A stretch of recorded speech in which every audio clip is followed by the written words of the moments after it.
Então, queria dizer que esse projeto recebeu o apoio do Governo do Estado de São Paulo, da Secretaria de Cultura e Economia Criativa e do PROAC Editais. E nós estamos hoje com a Escola Estadual Escola Estadual Nascimento Sátiro da Silva, desculpe, de Iporanga, que é uma das cidades mais bonitas do Vale do Ribeira, a capital das cavernas, no Alto Vale, tem um parque estadual, está inserida no PETAR, né? Então, quero agradecer à professora Priscila Aparecida de Paula e os professores Paulo Sérgio Furquim e a professora Ana Gláucia da Silva Martins, que está acompanhando a turma. Então, muito obrigada. Eu abro agora para a Tainá se apresentar rapidamente, depois o Leon e o Xande. Vamos lá, Tainá? Olá, pessoal, boa noite.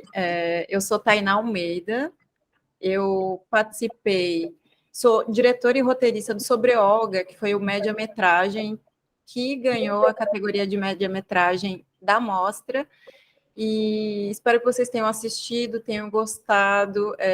Estou aqui à disposição também para tirar qualquer dúvida sobre a produção. E sou muito grata ao festival, à mostra, por ter acontecido e por ter levado para escolas como a Nascimento Sátiro. E, enfim, é isso. Qualquer coisa, só perguntar, estamos aqui. Obrigada. Leon? Oi, pessoal, boa noite, tudo bom com vocês? Caramba, vocês são guerreiros, hein? Sexta-feira, essa hora aqui, vendo um monte de velho falar, ó, parabéns. Deixa eu falar, gente, eu sou o autor, né, do 3 diretor, o Xande foi o roteirista, trabalho com cinema há 12 anos, eu tenho a minha produtora chamada Lumex Art Filmes, mas eu me formei, na verdade, em engenharia, enveredei por banco, e aí sempre fui cinéfilo e resolvi seguir meu sonho de fazer cinema, fazer filme. E depois vamos bater um papo, eu fico à disposição aqui de vocês também, podem perguntar coisas sobre o filme, coisas sobre a carreira, enfim, o que vocês quiserem, estou aqui à disposição. Xande? Olá, pessoal, eu sou o Xande Novaski, o roteirista e assistente de direção do curta-metragem 13-3. Eu sou formado em produção e direção para rádio e TV, com especialização em roteiros para teledramaturgia e cinema, e agora terminando minha pós em marketing digital, que tem tudo a ver com audiovisual na internet. É isso. Então, se vocês quiserem iniciar as perguntas, alguma curiosidade que vocês tenham sobre os filmes, sobre a atividade audiovisual, fiquem à vontade.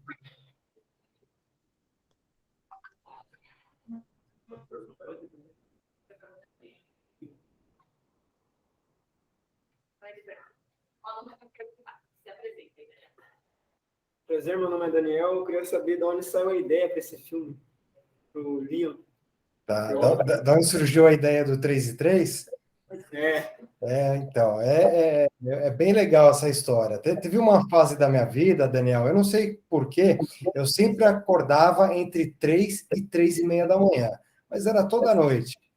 E aí o pessoal falava, Leon, você está estressado, você está preocupado com alguma coisa, e não estava, era uma fase até que boa, mas toda noite, entre 3 e 3:30, eu acordava. E aí eu comecei a pesquisar, poxa, por que está acontecendo isso, né?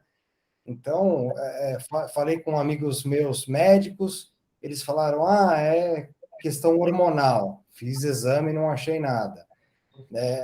Aí tem o pessoal que tem uma visão mais religiosa, então fala, é a hora dos espíritos, né? A hora que a Terra está recebendo energia do cosmos, mas também não tinha comprovação nenhuma. E aí eu fui pesquisando várias coisas para tentar entender por que isso estava acontecendo, até que uma bela noite eu acordei exatamente às 3:03. Olhei no relógio, falei, 3:03, né? coisa. E aí me veio o estalo, falei, putz, isso aqui dá um filme. E surgiu assim, né? E aí comecei a pensar, a criar, falei, poxa, como é que eu vou mais para a linha de um suspense, eu vou mais para uma linha do terror, vou mais para uma linha da ficção científica, que é um gênero que eu gosto muito, que é pouquíssimo explorado aqui no Brasil. E falei, tá aí, vou para a ficção científica, né? Porque uma que eu gosto bastante, então, assim, eu vou conseguir dar o melhor de mim, porque eu vou estar me divertindo fazendo o filme, e é um gênero que, de repente, pode chamar a atenção do público, porque um filme brasileiro de ficção científica não é muito comum, né? Então, surgiu assim, Daniel, uma experiência própria, que até hoje eu não sei por que eu acordava entre esse horário, não teve explicação nenhuma, mas, de repente, eu acordava entre 3 e 3h30, justamente para me dar esse estalo e fazer o filme, vai saber. É isso. Agora, uma curiosidade minha, Leon. E você parou de acordar às 3 horas? Entre 3 e 3h30? Depois de fazer o filme? Depois que eu parei, parei. Depois que eu fiz o filme, parei. Interessante. Mais alguma questão, gente?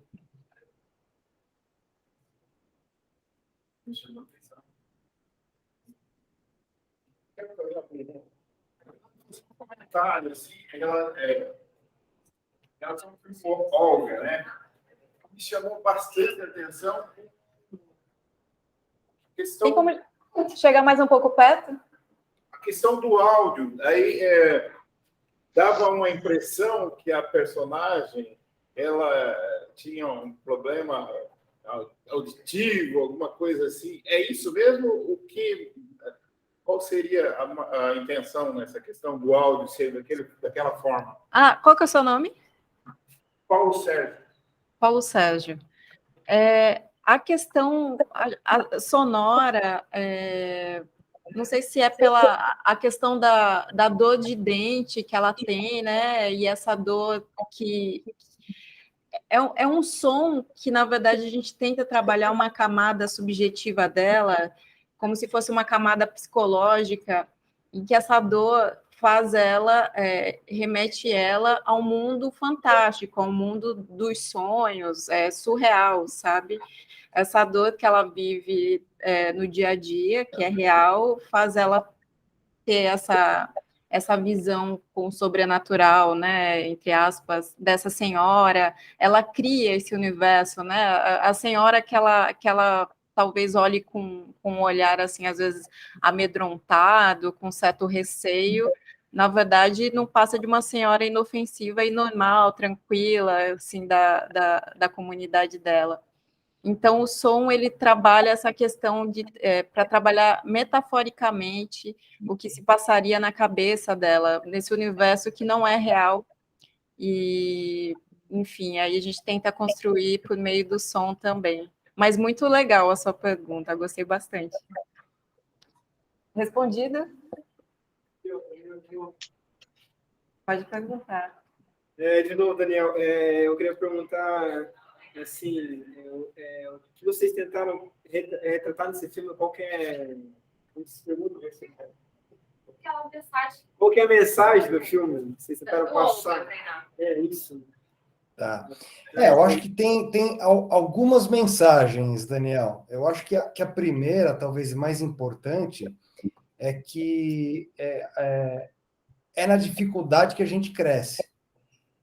Então, assim, o Michel, né, o médico que estava numa cadeira de rodas, ele, enquanto andava, ele buscava a cura para paraplegia e não estava descobrindo, né? Ele tinha esse sonho, desde criança, de tentar descobrir essa cura, mas ele mesmo, a ciência limitada do jeito que não estava vindo respostas.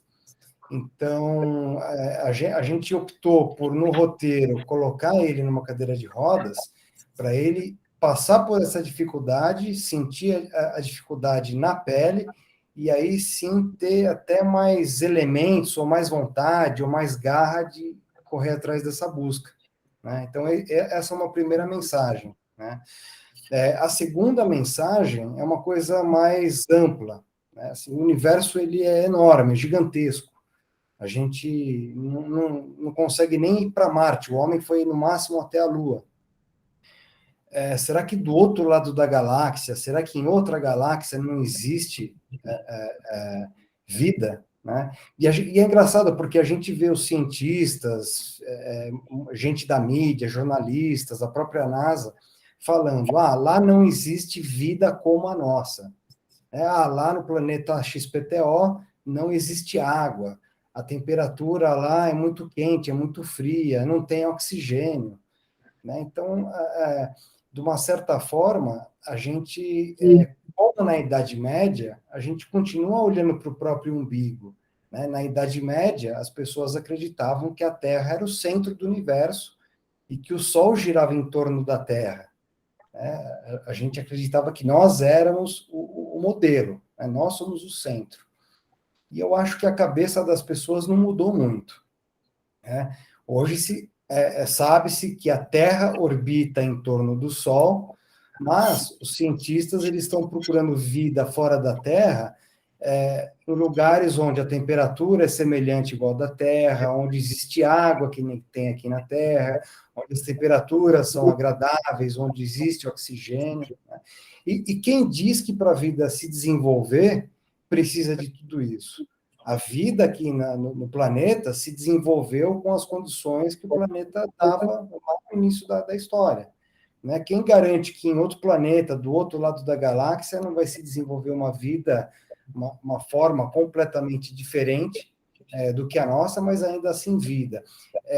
A própria Terra, quando a vida se formou, não tinha as condições que nós temos hoje. Era um ambiente completamente ácido, não tinha oxigênio, a água era misturada com um monte de outros elementos químicos, né? E a vida aconteceu aqui. Então, por que não ampliar um pouco mais essa visão? Né? Foi uma crítica até aos cientistas de hoje. Por que eles não abrem um pouco mais esse leque, essa visão? Né? O que é vida? Então, foi essa outra mensagem que a gente quis passar também com o filme. Como disse Shakespeare, né? Há mais mistérios entre o céu e a terra do que sonha a nossa vã filosofia. E você, Tainá, a tua experiência, a tua mensagem? Então, Daniel, vocês acredito que viram o Sobre Olga, e o Sobre Olga de mensagem também tem algumas, mas a principal era construir. Tem essa questão da familiar, né, de pequenas omissões familiares, opressão, de que não é um ambiente tão saudável, né, para a criança, mas que Olga ela encontra nos amigos dela e num mundo fantástico que ela cria com a própria imaginação, um escape, um mundo para onde ela pode seguir para fugir desse ambiente muitas vezes opressor. E a mensagem era um pouco isso, assim, porque às vezes nem todas as realidades são perfeitas, na verdade, nenhuma realidade familiar é perfeita, mas de poder dar um mínimo, né, de esperança quanto o sonho mesmo da criança, quanto a vontade de seguir em frente, sabe? Essa força. Então, eu acho que muito que eu coloquei no filme, no roteiro principalmente, que é daí que eu parti, é trazer um pouco dessa esperança para esses lares, para as pessoas que às vezes buscam também uma família, um ambiente familiar perfeito, mas de tentar encontrar escapes para que você consiga seguir e sair dali, enfim, melhor, sabe? Acho que a mensagem principal é essa, e a outra mensagem é a possibilidade de sonhar, principalmente. Por isso que eu acho esse universo infantil, filmes para esse recorte de público também, muito, para mim, assim, me interessa bastante, sabe? que é criar ainda, nesse período da vida deles, das crianças, uma possibilidade de sonhar mesmo. Eu acho que é importante a gente sonhar. A gente ficamos adultos e muitos, enfim, não acreditam na possibilidade do sonho mais, né? Acham que isso ficou lá para trás, para o mundo, e para o mundo ainda quando essa pessoa era criança. Mas o interessante é pensar que ainda somos capazes também de sonhar. Então, acho que a gente precisa ser um pouco positivo quanto a isso e não esquecer nunca da potência que é poder sonhar. Acho que é isso.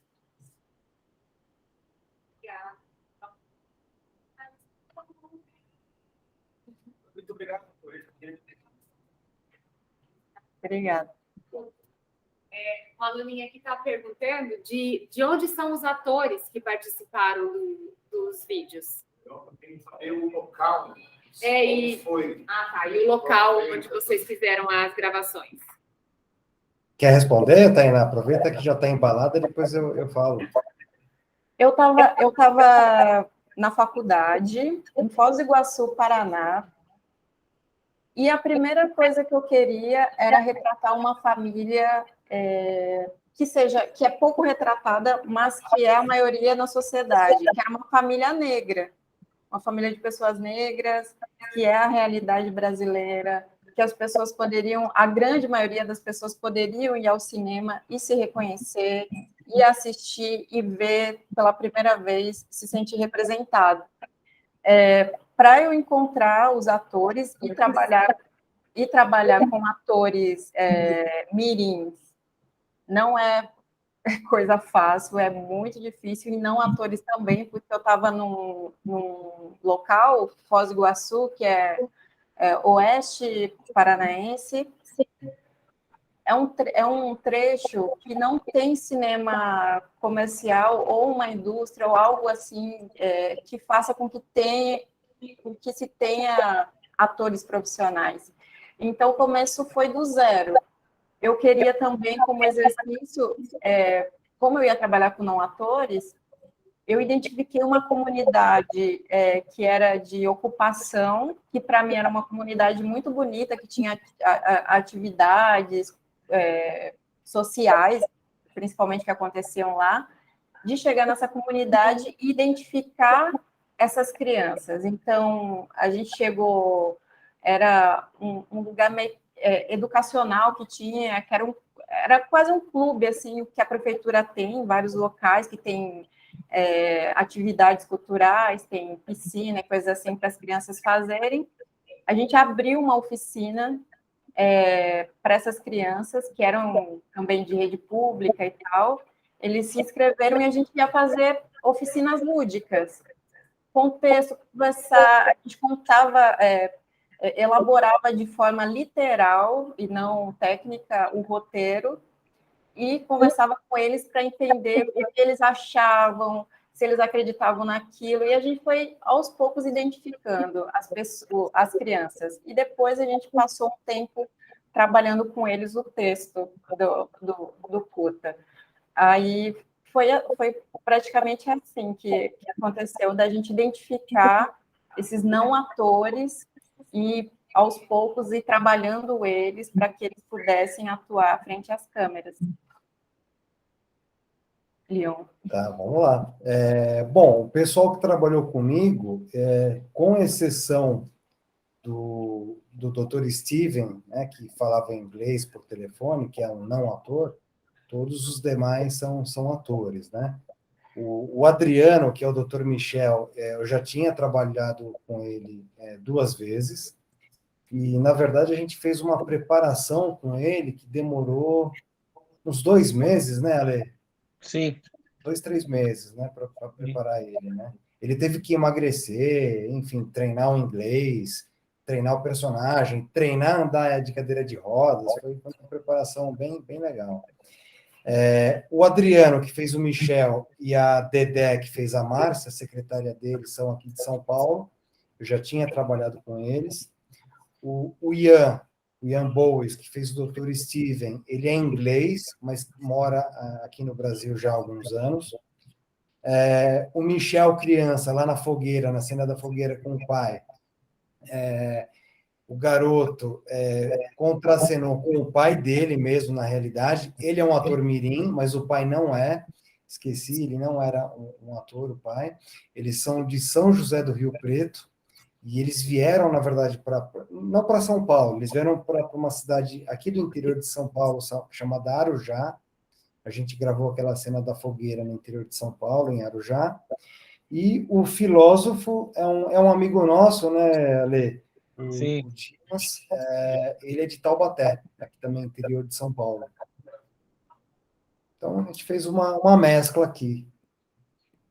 E a questão da remuneração dos atores e financiamento. Questão do quê? Está perguntando como é a questão, né? Se tem remuneração dos atores e o financiamento para as produções de vocês. Vai lá, Tainá. Então, no nosso caso, foi um filme de conclusão de curso da faculdade. Nós tivemos, sim, remuneração para os atores.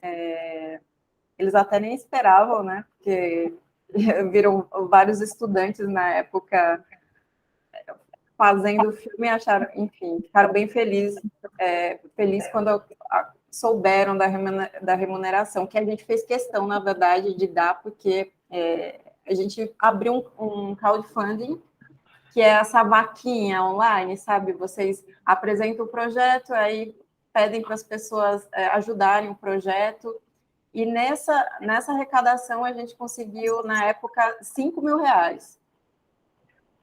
Para o cinema, R$5.000 não é nada mesmo, sabe? Não, você não consegue pagar, a gente conseguiu só pagar alimentação, parte do transporte, acho que com esse dinheiro alugar uma lente ou outra, e pagar a remuneração dos atores. E a gente gravou em uma semana, então foi referente a uma semana de trabalho. Mas aí o resto, equipamentos, essas coisas que custam dentro do cinema, são onerosos. Isso a gente teve de empréstimo da faculdade na época, que tem estrutura, né? Câmeras e essa estrutura aí, elas entraram com essa questão de empréstimo. Mas os R$5.000, que foi o que a gente conseguiu arrecadar com amigos do mundo inteiro, foi para pagar os atores, algumas lentes e alimentação. Para o 3 e 3, na verdade, não teve patrocínio, não teve nada assim, disso. Tivemos apoios de algumas empresas, né? Que nem, por exemplo, a cadeira de rodas foi emprestada, aquela cena em que o Michel faz um exame de ressonância, ultrassom, a empresa também não cobrou nada pelo espaço, a gente não precisou, né, fazer o exame e pagar o exame. Então, assim, a gente teve alguns parceiros que fizeram empréstimos de materiais, em contrapartida, a gente divulgou a marca deles. Isso é super comum no cinema, né? Todos os atores ganharam cachê, ganharam alimentação, transporte, e, na verdade, foi uma aposta nossa aqui da produtora, né? A gente encarou o filme como sendo um produto de marketing, a gente queria que o filme fosse para festivais, a gente queria que a empresa, a produtora, ficasse mais conhecida. Então, poxa, vamos encarar o filme como um produto de investimento, um produto de marketing, né? Vamos capitalizar a imagem da empresa em cima do filme. E aí a gente apostou, a gente bancou os atores, bancou praticamente toda a produção, tirando esses apoios que a gente teve. E, graças a Deus, né, o filme foi bem avaliado aqui no Brasil, fora do Brasil, e a gente está pensando agora em transformar ele em longo. Então, assim, foi uma aposta que nós fizemos, né? Por isso que né, eu fiquei até com dor nas costas, né, Ale, durante as gravações. A gente virava a madrugada e não parava, e foi bem legal, assim, foi bem pesado, mas ao mesmo tempo foi bem legal. E em questão de equipamentos, nós usamos equipamentos próprios aqui da produtora, porque como ela já existe há 12 anos, conforme os anos iam passando, a gente ia comprando equipamento de pouquinho em pouquinho, né? Se você for comprar tudo de uma vez, é caríssimo, é complicado. Mas a gente sempre separava uma verba, uma parte da nossa receita, uma parte do nosso ganho, para investir em equipamentos. Então, a gente fez assim, foi uma aposta que nós fizemos e a gente encarou isso como um investimento em marketing mesmo. Eu acho que talvez vocês tenham alguma curiosidade em relação a como construir um filme a partir de uma ideia que vocês tenham. Por exemplo, todo mundo tem ideia, todo mundo pensa, e vocês, com essa experiência de escola, podem ter histórias interessantes que vocês estão produzindo, que vocês já escreveram, e talvez vocês tenham curiosidade ou intenção de transformar isso num filme. Então, eu ia perguntar para o Xande, qual é o caminho para que eles transformem uma ideia que eles tenham numa produção audiovisual? O primeiro caminho é colocar essa ideia no papel, né, que nós chamamos de sinopse, argumento, né, quando você pega a ideia e escreve ela, tá? Não importa como vocês irão escrever, escrevam. E a partir disso, aí sim você começa a pensar no roteiro. Dividir a história em cenas, né? Olha, tal cena vai acontecer no quarto, tal cena vai acontecer lá no quintal, tal cena vai acontecer na avenida, e assim você vai criando a espinha dorsal da história. Aí, só complementando, Ale, é uma coisa que eu faço de uma maneira talvez instintiva e assim um pouco do lado de quem está assistindo um filme, né? Eu sou diretor de cinema, mas eu me coloco muito do lado de quem está assistindo, porque eu assisto esquecendo que eu trabalho com cinema. Eu vejo filmes e curto pra caramba. Então, uma dica que eu daria é escrever a história, que nem o Ale falou, põe a ideia no papel. Não importa o quê, mas vomita a ideia lá no papel, né? E aí, poxa, como que eu gostaria de assistir esse filme? Né? Esquece que o filme é teu. Se você tivesse que ver aquela ideia que vocês colocaram no papel, se vocês tiverem que ver aquele filme, como que vocês gostariam de assistir? Né? O que teria que acontecer primeiro? O que vem depois? Como que essa história começa? Como que essa história termina? Assim, como que vocês gostariam de assistir esse filme se essa história não fosse de vocês? Então, assim, pensar com essa cabeça. E para filmar sem equipamento, Tainá, como é que eles fazem? Então, vocês, eu acho, eu já falei isso antes, com o advento agora do celular, os nossos celulares, eles gravam em qualidade muito bacana. Eu acho que a gente tem uma janela muito importante e acessível, que é a internet, que são as plataformas digitais, YouTube, enfim.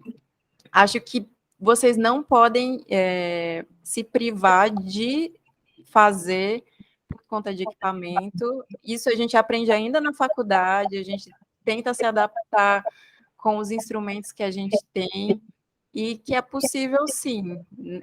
O áudio das câmeras dos celulares são muito bons, eu acho que até melhor do que a captação de imagem, e hoje no cinema, o melhor que se tem até é você captar um bom áudio, porque você assiste um filme com a imagem não tão boa ou não alcançando suas expectativas, mas você não assiste um filme com um áudio ruim, enfim, com ruído, que você não vai entender o que se está falando. Então, os celulares hoje alcançam esse mínimo, que é um som bacana e uma imagem que você pode usar filtro depois, você pode tentar alcançar um resultado bacana estético. Então, a minha dica é, enfim, não desistam. Eu, particularmente, desde a universidade, trabalho com formação também em escolas públicas, sou acostumada, principalmente com o pessoal do ensino médio, de levar celular, de editar, tudo que a gente precisa é do exercício. Às vezes a gente pensa que é impossível, mas não, a gente só está, só falta de costume. É ir lá, abrir o computador, ficar 2 horas com as imagens que a gente captou, pensando como o que eu vou colocar primeiro, como eu vou cortar isso aqui no programa de edição, que tem vários, até para celulares, tem vários programas de edição gratuitos. Então, tudo que a gente vai ter um resultado bacana também dá um mínimo de trabalho, mas tudo vale a pena. O cinema mesmo, com essa estrutura megalomaníaca, quando a gente chega nesse patamar, é algo bem trabalhoso, mas é um trabalhoso, igual o Leon falou, assim, que te dá um prazer depois de você ver o resultado. Eu acho que vocês que estão aí com celular, com rede social, vocês sabem que sei lá, vocês montam um Reels que seja no Instagram bacana, você já acha no final, nossa, olha o resultado, olha o que eu fiz. Isso, enfim, vai acontecer sempre nos nossos trabalhos, então só depende da gente e tá aí acessível, gente. Não, se vocês têm vontade, façam, não desistam, e é possível, sempre é possível. O cinema, ele... Olha, só para complementar, porque você tem uma história muito bacana, né, para contar para eles. O cinema, ele se faz com pessoas, se faz com ideias, se faz com boa vontade. Equipamento vem em segundo lugar. Aí o Xande tem um histórico bacana, um exemplo bacana para contar para vocês. O primeiro curta-metragem que eu escrevi e dirigi, eu rodei ele numa máquina fotográfica daquelas antigas máquinas de pixel, sabe? De bolso, né? E eu escrevi o filme em vários festivais e um festival me chamou, era apenas para exibição. Quando eu cheguei lá, o filme estava concorrendo em 4 categorias, ganhamos uma, né? E o meu medo era quando o filme fosse para o telão, quadriculasse, né? Pelo fato de ser uma máquina digital, uma máquina fotográfica digital. E não, ele granulou, né? Ele ficou parecendo película. Então eu guardo esse filme com muito carinho. Ele foi feito sem recurso praticamente nenhum, né? E ganhou prêmios. E foi ele que fez com que eu conhecesse a galera do cinema, inclusive o Leon. E tem uma questão que o cinema é uma atividade coletiva. Não dá para fazer sozinho. Então, sempre que você tiver uma ideia, junte pessoas em torno dessa ideia para construir essa possibilidade.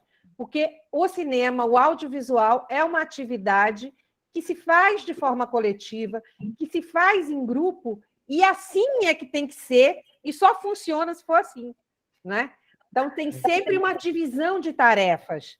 Então, eu acho que isso é uma informação que vocês podem carregar e para, no futuro, estar produzindo conteúdos que vocês realizem. Uma pergunta para eles. Posso fazer, Mônica? Claro. Quem de vocês já produziu, já gravou alguma coisa, já tentou gravar alguma coisa, ou pensa realmente seguir a carreira de cinema? Essa pergunta é para você.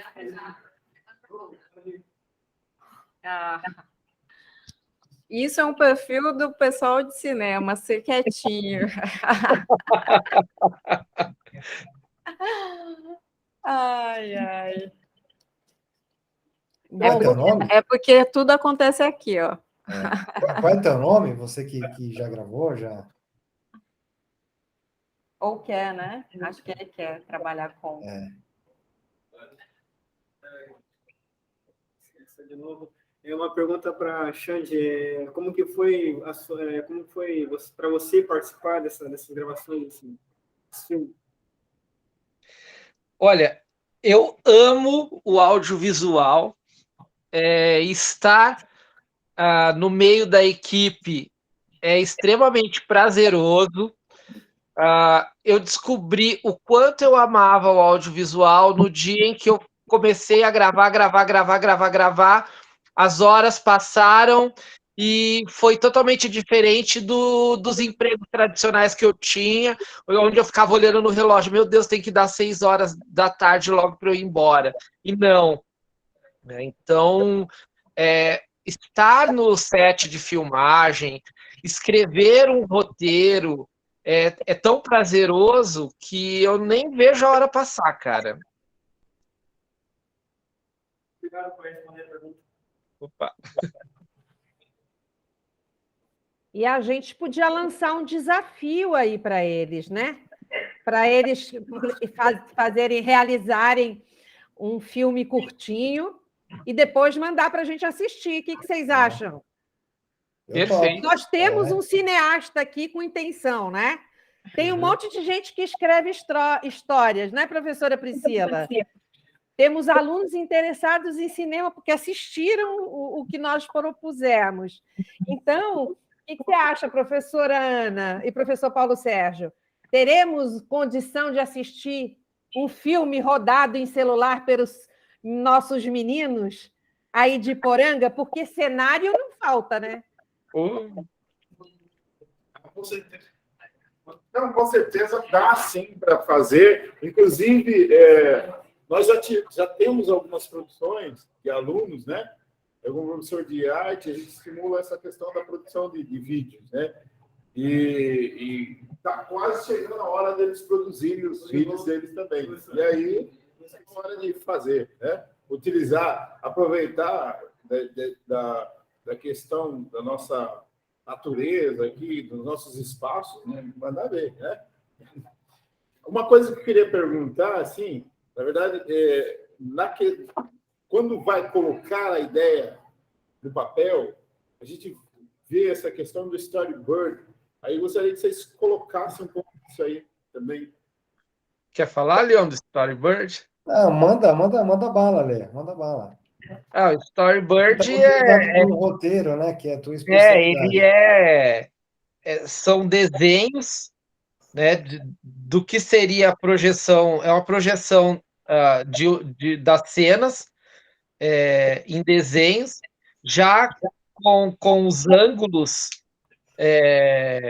mais ou menos desenhados de como a câmera focaria em determinado personagem, né? E o storyboard, ele já não é mais o papel do roteirista, né? Existe uma pessoa que faz storyboard e o diretor, ele senta com essa pessoa e ele vai idealizando a cena e a pessoa desenha. Às vezes os próprios diretores fazem seus storyboards, né? E não precisa também ser o storyboard com o rosto perfeito de um personagem, não. É aquele. Eu já vi storyboard do palitinho mesmo, tá? O palitinho com a cabecinha aqui, para mostrar que era o plano geral, né? Outro só no redondo da cabeça aqui, mostrando, né, que é o close. Então, não há necessidade de você ser um grande desenhista para fazer storyboard, tá? O storyboard, ele é um rascunho, é uma cola, né, que você vai poder usar depois no dia da gravação. Assim, você tem o roteiro, aí você tenta colocar isso em forma de imagem, para ver se vai ficar bom, ver se não vai ficar tão bom assim, para na hora de gravar você não ter tanta surpresa, ou não ficar perdendo tempo. Putz, a gente vai filmar daqui para lá, de lá para cá, a câmera vai ficar mais para cima, mais para baixo, para não ter essa perda de tempo. Então, é um rascunho que você faz antes para antecipar e colocar no papel as ideias, para facilitar na hora da gravação. Só complementando, enfim, tem esse material, ele vai servir muito mais, como os meninos falaram, o diretor e, no máximo, também o diretor de fotografia, que é o que você define antes, você primeiro faz a decupagem do seu roteiro, identifica quais são os planos. Fulano vai falar, oi, tudo bem, para alguém, eu vou pegar o rosto dela falando. Para, na hora da gravação, o câmera e o diretor de fotografia, que vai ficar junto com ele, com o operador de câmera, saberem o que vai ser gravado no dia, você apresenta o desenho que você já definiu antes, o que vai ser. Olha, quando ele falar oi, tudo bem, a gente vai pegar o rosto dele. Aí apresenta exatamente o recorte. Porque se você falar para alguém que vai gravar, vai ser o plano do rosto dele falando, ele pode colocar tanto o rosto muito perto, quanto mais longe, quanto um plano mais aberto. Você desenhar, você dá uma precisão do quão perto vai estar essa câmera do ator ou do detalhe que tem que gravar. Aí é o storyboarder. Essa é uma profissão, enfim, que assim, ajuda muito na hora da gravação, porém também existem outras técnicas que podem ser um pouco mais rápidas, porque às vezes as pessoas, por exemplo, pode ser o palitinho, mas às vezes as pessoas pegam um ilustrador para fazer isso. Eu já trabalhei num longa-metragem em que a gente contratou um quadrinista mesmo, enfim, bem conhecido para desenhar. Ele vai demorar um certo tempo para fazer esses planos, que vai ser o planejamento para a hora da gravação. Mas a gente também tem a possibilidade de pegar o diretor com os planos definidos, ir no local do set e fazer isso com a câmera. Pega um modelo, que não vai ser o ator nem nada, mas vai lá e tenta identificar com uma câmera normal, que não vai ser a câmera profissional, os quadros. Ó, a gente vai gravar, vai tirar e tirar foto. Tira foto mais distante, enfim. Define isso para ter um exemplo para mostrar para o câmera na hora de gravar o plano, como ele vai ser. Mas isso é só para economizar tempo de gravação, sabe? Para não chegar na hora e ninguém sabe, mas como que é isso? Aí, porque a equipe de gravação é muito grande. Então, se você não definir isso antes e chegar na hora, você toma tempo de um set que era para gravar em 1 hora, 2 horas, até você monta se você for preparar um plano para gravar, você vai precisar da luz, da iluminação. E se você mudar, às vezes, o plano um pouquinho mais para trás, você tem que mexer nessa luz de novo. Agora, se você tiver o planejamento na mão, você olha e fala, não, a luz é aqui, não vai mudar mais. É para isso que servem esses planejamentos que a gente faz antes. Então, isso ajuda a economizar tempo também na hora do set. Olha, pessoal, e não tenham vergonha de fazer algo assim, viu? Ó.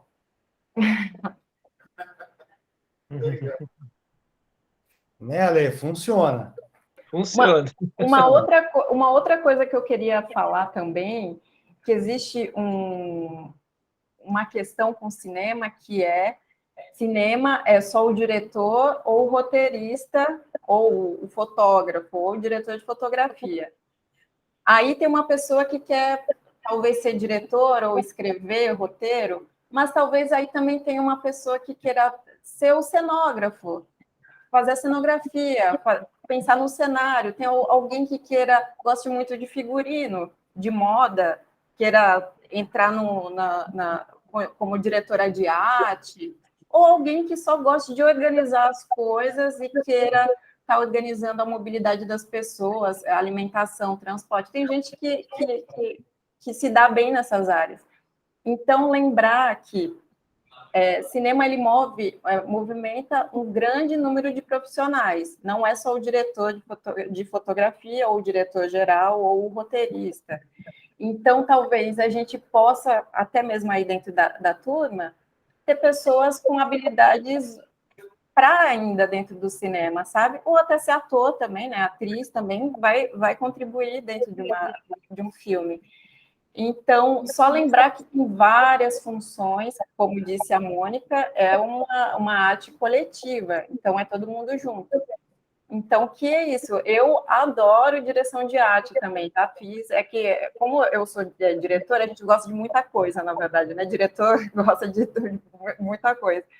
Mas também tem isso, tem muita gente que gosta de direção de arte, conheci vários diretores de arte, homens maravilhosos, que sabem muito de moda, de figurino, de roupa, enfim, cor, coisas combinando, enfim. É só isso. Até advogado a gente precisa no cinema. Então, gente, se vocês quiserem se especializar em a área jurídica para o cinema, também é possível.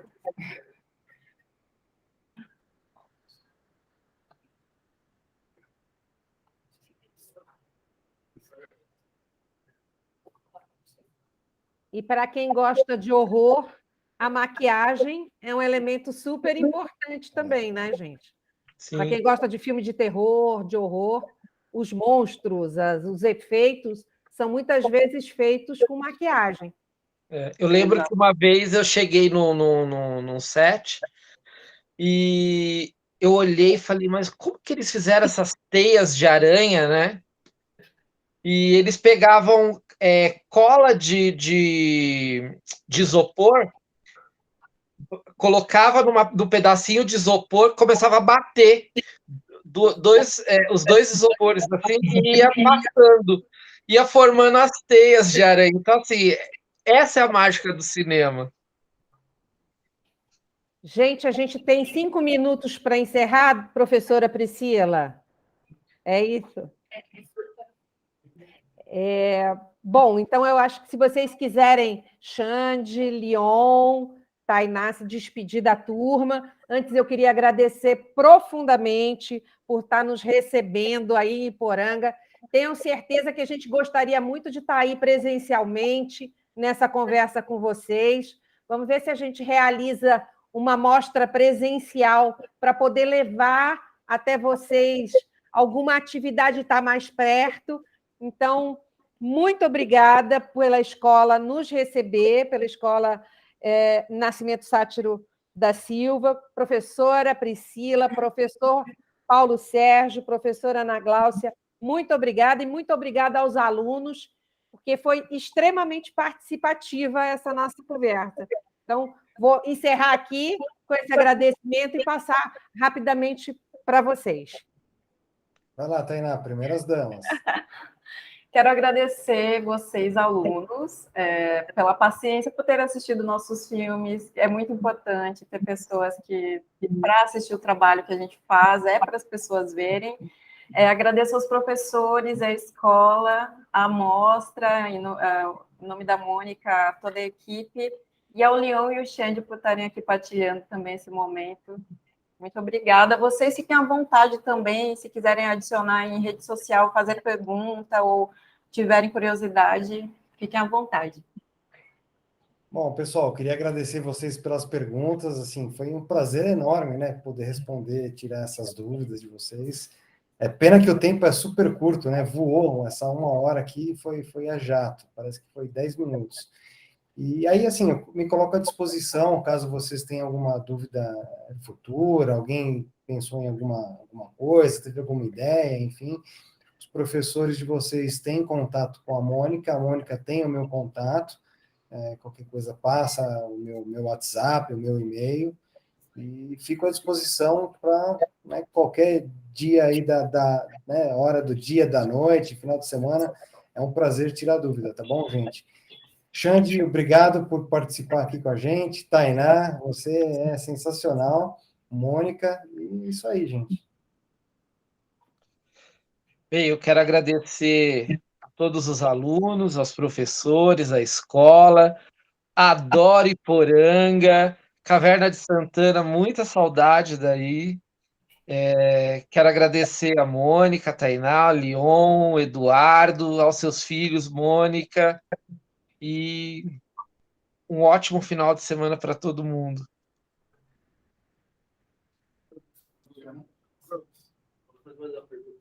Eu só quero agradecer, né, em nome da Escola Nascimento, né, a oportunidade para nós foi grande, né, porque nossos alunos não têm muito acesso, né, ao cinema, principalmente, né, a gente vê muito pela TV e uma mostra, assim, real, né, para eles foi muito gratificante, né, e eu agradeço em nome da escola, eu sou a Priscila. Obrigada, Priscila. Obrigada, gente. Vamos tentar estar mais juntos e qualquer coisa que vocês necessitem, podem acessar o nosso Facebook da Mostra, tem um site da Mostra, tem Instagram, tem Twitter, as redes sociais. Podem perguntar que a gente está disponível para atender as dúvidas de vocês. Daniel. Com licença, só última. Com relação ao desafio que foi lançado pela Mônica, nós, junto aos professores, a gente pode também tirar nossas dúvidas, junto com a professora de português, que incentiva muita gente a criar histórias, a textos, isso, né? Então, a gente se aceita, sabe? Mas contando a ajuda dela, né? Com certeza, a professora vai ajudar. Tá joia, Daniel. Muito obrigada. Obrigado a vocês. Tchau, Tchau, tchau. obrigada. Tchau, gente. Obrigada.